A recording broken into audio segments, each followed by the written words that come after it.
Halo sobat pencinta Donghua, kali ini kita akan melanjutkan cerita Battle Through the Heavens Benua Kaisar. Cerita dan video ini diambil dari channel Nobarta. Tanpa banyak basa-basi, mari kita simak alur ceritanya. Lanjutkan dari cerita sebelumnya. Di sepanjang jalan, Soyan menjelaskan secara singkat situasi Cailin dan Yalou saat ini.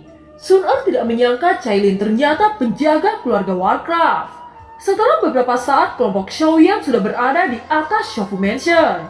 Di Taman Xiaofu banyak orang yang menyambut kedatangan mereka.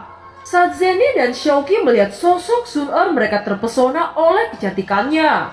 Benar apa yang dikatakan Cailin bahwa Sun Er memiliki keindahan yang mampu menggulingkan kota. Zenny tersenyum hangat lalu bertanya kepada Xiaoyan. "Xiaoyan, apakah ini Nona Sun Er yang sering Anda ceritakan?" tanya Zenny. "Ya, ini adalah Sun Er, istri saya di benua Doki," ucap Xiaoyan. Melihat kesopanan Zenny, Sun Er menanggapi dengan ramah. "Anda adalah kakak Zenny. Saya mendengar Xiaoyan Gege menceritakan tentang Anda di perjalanan. Dia selalu mengandalkan Anda dalam mengurus Xiaofu Mansion. Saya juga berterima kasih kepada kakak Zenny," ucap Sun Er. "Itu memang tugas saya untuk mengurus Xiaofu Mansion," ucap Zenny tertawa hangat. Lalu dia menunjuk Xiaoyao dan memperkenalkan. "Ini adalah Xiaoyao, leluhur orang-orang Xiao," ucap Zenny. Ketika Sun Er mendengar bahwa itu ada leluhur orang-orang Xiao, dia buru-buru membungkuk lalu berkata, "Sun Er memberi hormat kepada leluhur Xiaoyao," ucap Sun Er. Melihat kesopanan Sun Er, Xiaoyao sangat senang. Sun Er sangat menghormatinya sebagai leluhur orang-orang Xiao. Bagaimana mungkin dia tidak bahagia? Saat ini Zenny kesulitan bagaimana caranya memperkenalkan Xiaoqi kepada Sun Er. Setelah memikirkannya dengan hati-hati, dia mulai berkata, "Sun Er, apakah Anda ingin mendengar cerita dari leluhur Anda?" tanya Zenny. Sun Er hanya mengangguk setuju. Di sisi lain, Xiaoyao tersenyum pahit. Leluhur pasti akan menceritakan semua tentang situasi Xiaoyan, hingga pernikahan Xiaoyan dengan Xiaoqi. Saat mendengar seluruh cerita dari leluhur Xiaoyao, anehnya Sun Er tidak terkejut dan menerima semua ini. Sun Er menatap Xiaoqi lalu berkata, "Xiaoqi, terima kasih sudah menjaga Xiaoyan Gege saat mengalami situasi kritis," ucap Sun Er. Xiaoqi tidak menduga bahwa Sun Er sebenarnya memberikan kesan yang hangat terhadapnya. Kemudian Sun Er berbalik untuk melihat King Mu'er lalu berkata, "Saudari Mu'er, Anda telah berjuang hidup dan mati demi menyelamatkan saya. Terima kasih atas bantuan Anda," ucap Sun Er. Mendengar pernyataan Sun Er, semua orang di aula sangat kagum. Metode Sun Er sangat halus, tetapi itu lebih kuat dari metode yang diterapkan Cailin. Memikirkan hal ini, Zenny meletakkan cangkir teh lalu berkata kepada Sun Er, "Sun Er, saya akan menceritakan perjuangan Xiaoyan di benua ini." Saat itu Xiaoyan menghadapi situasi hidup dan mati. Untuk lepas dari situasi tersebut, Xiaoyan harus bertunangan dengan King Mu'er agar hubungan klan Iblis Darah dan Xiaofu semakin dekat, ucap Zenny. Pada saat ini King Mu'er agak linglung. Dia tahu pertunangannya dengan Xiaoyan disembunyikan. Tetapi walaupun pertunangannya dirahasiakan, dia tidak keberatan mengingat dia sangat mencintai Xiaoyan. Meskipun Xiaoyan hanya memiliki sedikit rasa padanya, itu sudah cukup bagi dia. "Saya percaya sama keputusan Xiaoyan Gege. Sama itu baik untuk Xiaoyan Gege, Sun Er pasti akan mendukungnya. Selain itu, klan Iblis Darah sudah membantunya selamat dari kematian. Bagaimana saya bisa mempersulit keadaan?" ucap Sun Er melirik Zenny. Setelah itu Sun Er bertanya kepada Xiaoyan, "Apakah kakak Cailin tahu semua ini?" tanya Sun Er. Xiaoyan menatap Sun Er dengan rasa bersalah. Setelah beberapa saat, Xiaoyan mengangguk. "Apa pendapat kakak Cailin tentang ini?" tanya Sun Er. "Menurut Cailin, saya seperti perahu yang tidak cukup menumpangi dua wanita," ucap Xiaoyan dengan ekspresi konyol. Mendengar ini, Sun Er langsung marah. Wanita mana yang dengan senang hati menerima hal seperti itu? Apakah Anda pernah berpikir tentang perasaan kakak Cailin? Saat berada di benua Doki, dia selalu mengkhawatirkan peristiwa ini. Ternyata apa yang dikhawatirkan kakak Cailin semuanya menjadi nyata, ucap Sun Er mencubit perut Xiaoyan. Melihat Sun Er marah, Xiaoyan buru-buru berkata, "Sun Er, apapun yang terjadi saya akan memperlakukan kalian semua dengan adil," ucap Xiaoyan. "Saya hanya memikirkan perasaan kakak Cailin. Karena kakak Cailin sudah mengetahuinya maka saya juga merasa lega," ucap Sun Er. Mendengar ini semua orang dipenuhi sukacita. Sekarang semua masalah sudah terselesaikan. Di dalam kamar aula Xiaofu dipenuhi dengan cahaya merah. Soyan dan Sun Er melepaskan semua perasaan rindu selama bertahun-tahun. Scene berganti di aula utama Quildan. Sejak Quildan berdiri tidak ada satu kekuatan pun yang berani membuat masalah dengan Quildan. Tetapi sekarang keagungan Quildan telah hilang. Bahkan semua orang memandang Quildan dengan rasa jijik setelah insiden itu. Di dalam aula sosok Liu Yan berdiri melihat di sekeliling dengan ekspresi kosong. Melihat ini penatua Quildan berkata, "Tuan istana, ini adalah di luar dugaan kita. Siapa yang menyangka bahwa leluhur suku monster akan ikut campur untuk Xiaoyan?" ucap penatua kedua. Kebencian Liu Yan terhadap Xiaoyan semakin keubun-ubunnya. Dia memikirkan cara untuk bisa menyingkirkan Xiaoyan. Tiba-tiba wajahnya mengungkapkan senyuman aneh. Dia perlahan-lahan berbalik menuju aula tinggi di Quildan. Melihat senyum muncul di wajah Liu Yan, semua penatua sangat lega. Sekarang rencana untuk membunuh Xiaoyan harus dilakukan secara hati-hati. Di dalam hutan yang rimbun terdapat istana yang sangat indah. Istana itu adalah tempat keluarga Chaos Warcraft. Saat ini Chaos Immortal bertanya kepada utusan, "Bagaimana situasi Xiaoyan?" tanya Chaos Immortal. "Lapor Tuan Muda, Tuan Xiaoyan berhasil menyelamatkan istrinya. Sekarang Tuan Xiaoyan membawa istrinya kembali ke Xiaofu Mansion," ucap pembawa pesan itu. Mendengar berita dari utusan itu, Chaos Immortal merasa sangat lega. Segera dia melaporkan berita ini kepada Batian dan Huochai. Jika terjadi sesuatu pada Xiaoyan ketika menghadapi Quildan, mereka tidak tahu bagaimana cara menjelaskan kepada Cailin. Oleh karena itu, ketika mereka mendengar Xiaoyan baik-baik saja, beban itu langsung menghilang. Scene berganti. Di aula penyulingan klan Yao, tawa keras menggema di seluruh aula. Sosok Yao Tian sangat bahagia saat berkata, menerima Xiaoyan sebagai murid adalah keputusan paling tepat yang dibuat oleh orang tua ini. Yao Tian sangat bahagia hari ini.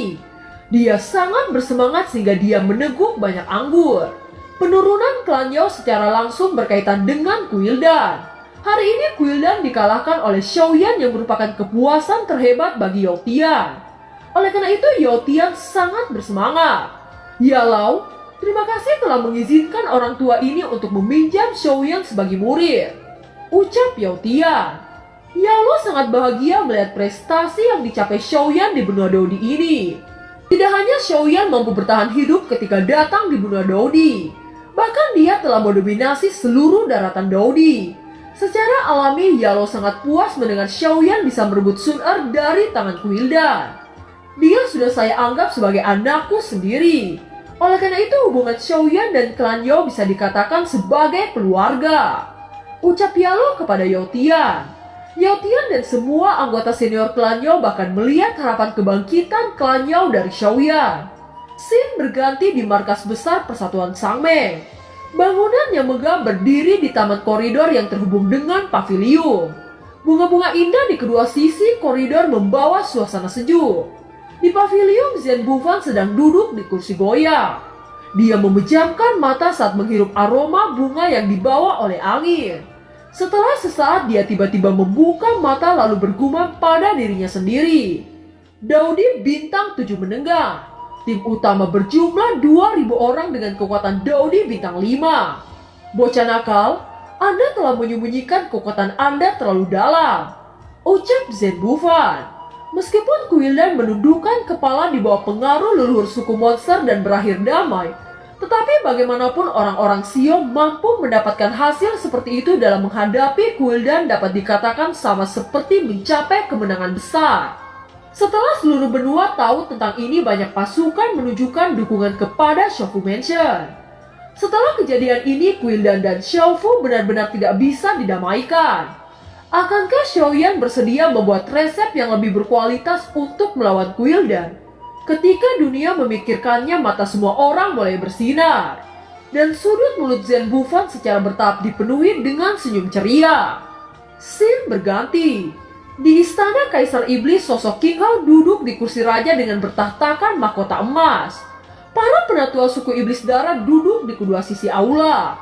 Kaisar Iblis, saya merasa ada sesuatu yang aneh. Mengapa leluhur suku monster turun tangan untuk membantu Xiaoyan? Apakah leluhur suku monster memiliki hubungan dengan Xiaoyan? Tanya penatua ketiga. King Hao juga bingung tentang masalah ini. Dia ingat dengan jelas ketika leluhur suku monster mengatakan bahwa dia memiliki hubungan dengan Xiaoyan. Tetapi dilihat dari ekspresi Xiaoyan, sepertinya Xiaoyan juga terkejut dengan kata-kata leluhur suku monster. Mungkinkah leluhur suku monster menemukan sesuatu yang aneh di diri Xiaoyan?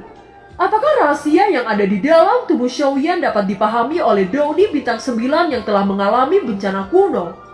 King Hao terjebak dalam pemikiran yang dalam. Setelah beberapa saat dia menoleh ke penatua lalu berkata, "Saya tidak bisa menebak masalah ini. Tetapi karena leluhur suku monster mengatakan itu berarti sesuatu hal yang baik bagi Xiaoyan." Ucap King Hao. Semua orang mengangguk. Setelah kejadian ini, Quildan akan menganggap Xiaoyan sebagai duri di matanya. Jika Quildan ingin mengambil tindakan pada Xiaoyan, maka Quildan harus mempertimbangkan leluhur suku monster yang berada di belakang Xiaoyan. Ucap penatua ketiga. Xiaoyan, bocah ini hanya Dodi Bintang 2 ketika dia dibawa kembali oleh Mu'er. Namun dalam waktu singkat ini dia sudah menjadi Dodi Bintang 7. Aku tidak bisa melihat lebih dalam lagi masa depan seperti apa dan keajaiban seperti apa yang akan terjadi. Saya King Hao akan menantikannya. Ini mulai menjadi menarik, ucap Kaisar Iblis King Hao. Scene berganti ke keluarga Zen. Patriark Zen Zongfu melihat ke danau yang indah dan berkata pada dirinya sendiri, Dodi Bintang 7 menengah memiliki lebih dari 2.000 prajurit elit yang terdiri dari Dodi Bintang 5 dan ditambah tim inti. Bahkan leluhur suku monster tua maju secara pribadi. Xiaoyan, saya terlalu meremehkan Anda. Namun saya bertanya-tanya, hubungan apa yang sebenarnya dimiliki oleh Xiaoyan dan leluhur suku monster? Sudah 15 tahun dari Dodi Bintang 1 melonjak ke Bintang 7 menengah. Apakah semua ini terkait dengan leluhur tua suku monster? Kali ini saya benar-benar salah perhitungan tentang Xiaoyan. Zenny, haruskah saya mempertimbangkan posisi Xiaoyan dengan serius? Apakah saya harus berhenti memperlakukan keluarga Xiao sebagai keluarga yang terafiliasi? Ucap Patriark Zen Zongfu dengan penuh kerumitan. Scene berganti di wilayah suku monster. Di ruang yang dikelilingi rumput hijau, leluhur suku monster duduk dan memejamkan mata. Saat ini King Lin berdiri di hadapan leluhur suku monster. Dia ingin mengatakan sesuatu tetapi dia merasa ragu-ragu. Untuk menyelamatkan Sun Er dan Xiaoyan, dia rela menyinggung Quildan. Meskipun leluhur keluar pada waktu yang tepat untuk menyelesaikan perang, tetapi King Lin tidak tahu alasan mengapa leluhur maju untuk mendukung Xiaoyan. Pada saat ini leluhur suku monster perlahan-lahan membuka matanya.